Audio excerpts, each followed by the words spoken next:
All right, hold up. What's going on, y'all? I'm back again, and yeah, we gotta talk about this. So Patrick Beverley just fired back at some recent comments from Matt Barnes. And listen, this situation actually runs deeper than most people even realize. Now here's the backstory. Years ago, Patrick Beverley popped up on First Take and Get Up during his ESPN run. And you already know, he made some pretty bold, controversial statements about Chris Paul, which didn't sit right with everyone. Then later that same day, Matt Barnes came right back on that same network and pushed back hard on those claims. I'm pretty sure it was on NBA Today with Malika Andrews or whatever the show was called at that time. But yeah, he definitely got his rebuttal off. Now listen to this. We're about to rewind things and really break down how all of this led to where go to sleep early the night before playing the Phoenix Suns? Hell no. No. You mean as a team, or would you talk about Chris Paul individually? Chris Paul individual. Okay. No. I'm going to Steak 44 over there in Phoenix. I'm gonna have me a nice little wine, probably sweat it out, and but the pregame shoot around and get ready for Chris Paul. Steph Curry, I'm going to bed at 8 o'clock. Mom, don't call me. My girl, don't call me. I'm locked in right now. Man, ain't nobody worried about Chris Paul when he plays Phoenix Suns. Nobody in the NBA. Well, what did I just say, though? And I'm just letting you know how NBA players feel and think. I believe you, but what I'm saying He's finessed the game to a point where he gets all the petty calls, all the swipe throughs at the end. I mean, this guy is out, man. We gonna be honest? We want to be really honest? Yes. He should have fouled out. He should have fouled out. The last game, too. You see the replay against Brunson, hit him on the shoulder, hit him in the mouth, ref don't call anything. But what I want to touch on real quick, RJ, is the disrespect I saw from Pat Beverley earlier today. You know, as reporters, you know, as part of the media, we have a job to be critical, but I think there's a thin line between being critical and disrespecting. And I feel like what Pat Beverley did today to Chris Paul was completely disrespectful and out of the line. And Pat Beverley's talking like he's that guy. You're not that guy. Plain and simple. Chris Paul played terrible this year, and his numbers are still better than your career numbers have ever been. So I just think you have to understand, Chris is a 12-time All-Star. He played terrible. First time, all defense 9 times, 7 times first team all defense. He'll be a Hall of Famer. Pat Bev and I were similar type role players. They don't talk about us when we go. They're going to talk about CP3 when he's done. And I just think the disrespect we saw earlier today on the ESPN show need to be checked because he was way out of pocket. All he needed was the red clown nose because he was out there talking like a clown today. And I just think, to me, again, the CP is a legend in this game. You know, again, we were role players in this game. So have some respect for guys. He did play terrible. He'd be the first one to tell you. But the shots that Bev took today were just out of pocket. I know no one else is going to tell him that. So Now listen, Matt Barnes really pulled up and addressed it head on, basically saying guys like them weren't in a position to talk down on someone of Chris Paul's level. The way he broke it down was simple. You can critique players, sure, but crossing into straight disrespect and acting like nobody cares about him, that's a different story. Hold up, when you're talking about a player like Chris Paul, you're talking about someone with a proven blueprint, from his early days in New Orleans to building that whole Live City era. Then he goes to Phoenix and completely shifts the culture into a winning mindset. And let's be real, Phoenix hasn't looked the same since he left, even after bringing in Kevin Durant, which says a lot. That just shows the kind of impact he brings to a team. You're talking about a true floor general, a leader, a captain, on and off the court. Even Shai Gilgeous-Alexander has spoken about how valuable that time with Chris Paul was, learning his habits and studying how he moves. So now, this is where things stand today.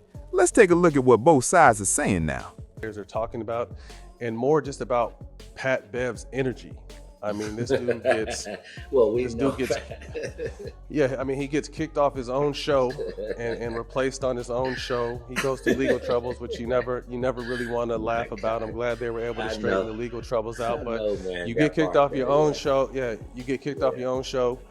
Barstool plays in your face. Your partners don't want you back, and you figure, now let me try to go viral. Let me try to get my own shit off the ground by shooting at D Wade, who doesn't fuck with no one, stays in his own lane.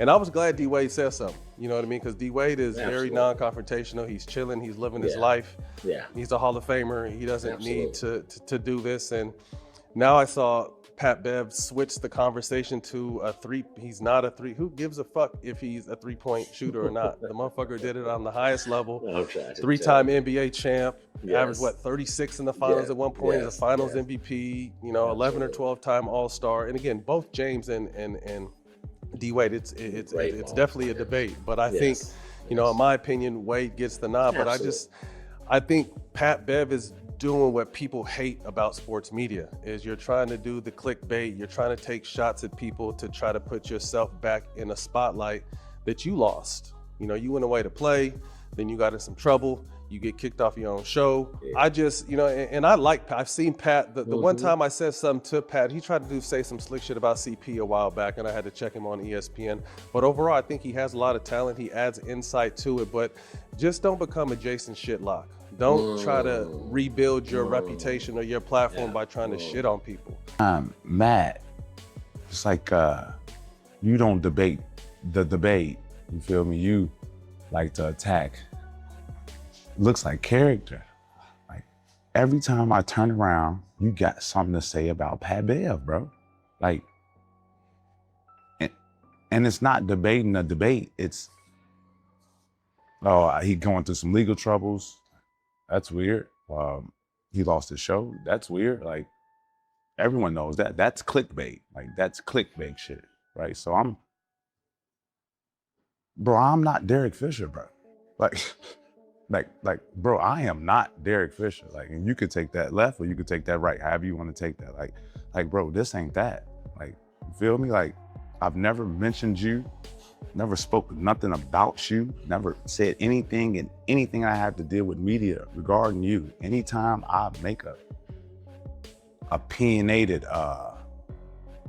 opinion, you feel like you need to come in and have a rebuttal attacking me, not what I've said based off facts and stats. So I'm gonna take a page out of D Wade book on this one. Matt Barnes, you won better at me in basketball than nothing. Nothing. Zero. Nothing. Points per game. And you played 300 more games than me, right? You played 14 seasons, I played 12. Nothing. Points per game, assists per game, steals per game, games started in the NBA playoffs, career earnings, like nothing. Like you wasn't better than me at anything. Defensive awards, you don't, like, I got a first team in 2 seconds, like nothing. A Mr. Hustle award, nothing. Like, so like, I get it. If you feel some type of way about me, all right, cool, we can have that. But like, to attack character, to do this, Pat Bev, that's what's wrong with media. Like, man, ain't nobody trying to hear that clown shit. I ain't no motherfucking Derek Fisher, man. This ain't that. Like, this ain't that. Like, you got good people. We know the same people. Ask Jack about me. Ask Trevor Reza about me, man. Like, this ain't that. Like, this ain't that. Like, if you want to debate with facts, we can debate with facts. All that attacking people character, man, I don't do none of that. I'm opinionated and I back my opinions up with heart. Now hold up. Patrick Beverley starts talking about facts, but listen, he's saying the context behind those facts is what really matters, and that's where things get tricky. Meanwhile, Matt Barnes is basically like, look, when you're talking about the peak of Dwayne Wade's career, you can't just speak on it any type of way. He's saying, sure, if you prefer James Harden, that's your opinion, but don't cross the line with how you say it. And let me jump in real quick. I personally think we've all seen why Wade had the edge over Harden on both ends of the floor. It wasn't just about getting to the line either. It was how Harden would hook arms, draw contact, and still get those calls consistently. But here's the catch. When the playoffs hit, those same calls disappear, and suddenly you're seeing stat lines like 2 for 19 or 3 for 20, and people start asking questions. Meanwhile, Wade could attack through contact, finish above the rim, and yeah, even though he picked up some of those pump fake fouls later in his career, it wasn't his whole game. He could still get steals, chase down blocks, and impact the game in ways Harden just didn't consistently bring to the table. Now don't get it twisted. Harden's elite in his own right, especially with his ball handling and playmaking, and he thrives when he's running the offense like a point guard. But if I'm choosing between the two as a pure shooting guard, I'm going Wade every single time. And listen, if you're talking about going up against prime Kobe Bryant or Michael Jordan, you need that explosive, athletic, two-way presence, and Wade fits that battle way better over a full series. So yeah, from my perspective, there's really no comparison there. Now, back to the drama. Matt Barnes had his words, but Pat Bev wasn't backing down at all. He basically said straight up, I'm not Derek Fisher, meaning if you try to press him in person, it could go left real quick. He even doubled down saying, take it however you want. He's not losing sleep over how Matt Barnes feels about it. And you already know Matt Barnes has a reputation. When someone speaks on him, he's quick to respond and sometimes even take it further. We've seen that energy before when he told Kwame Brown to pull up and box, which just added more fuel to everything. But here's the part that really stands out. Pat Bev pointed out the double standard, saying if you're calling Chris Paul a big name and defending him, how can you turn around and call Kwame Brown a nobody?